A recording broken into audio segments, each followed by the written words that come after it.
अस्सलाम वालेकुम friends, welcome back to top Smarties drama serial तेरे जाने के बाद।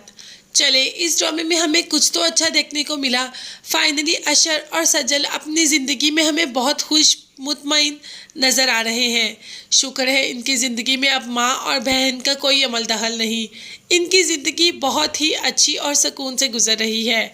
बस अब इन खुशियों को नज़र न लग जाए किसी की। दोनों एक दूसरे का साथ पाकर बहुत ज़्यादा खुश हैं।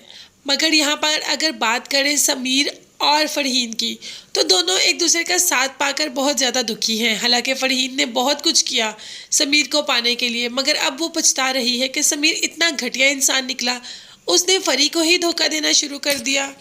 तो बस इसी बात को लेकर घर में हमेशा झगड़े और लड़ाइयाँ ही होती रही। अब तो हमसायों ने भी कह दिया कि हमेशा इस घर से लड़ाई की आवाज़ आती है, जिस पर माँ और अलीज़े बहुत परेशान हैं।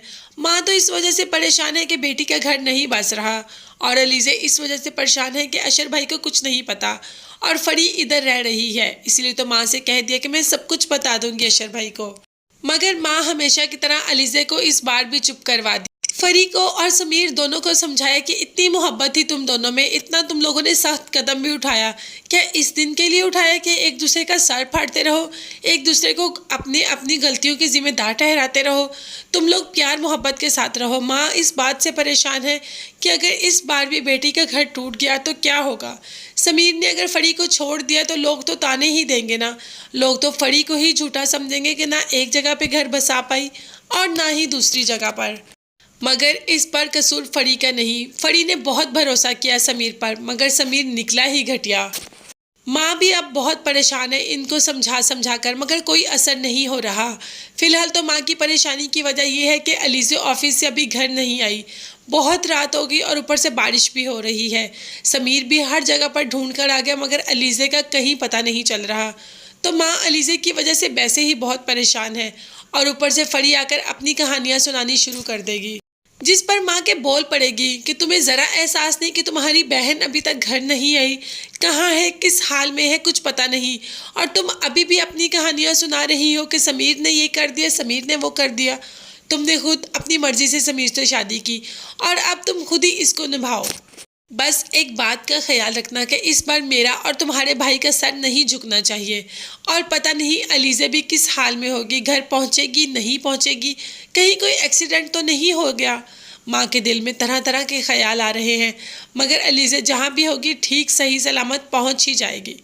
तो फ्रेंड्स, इस ड्रामे में एक करेक्टर को तो हम भूल ही गए, माहम, जो हमें शुरू से बहुत मासूम लग रही थी, मगर उतनी ही तेज़ है। सास घर के सारे काम करती है, मगर जब हमाद आता है तो खुद कपड़े फैलाने शुरू कर देती है कि जैसे सब उसने किया हो। हमाद भी ये सब देखकर बहुत खुश होता है कि आखिर उसकी बीवी काम कर रही है।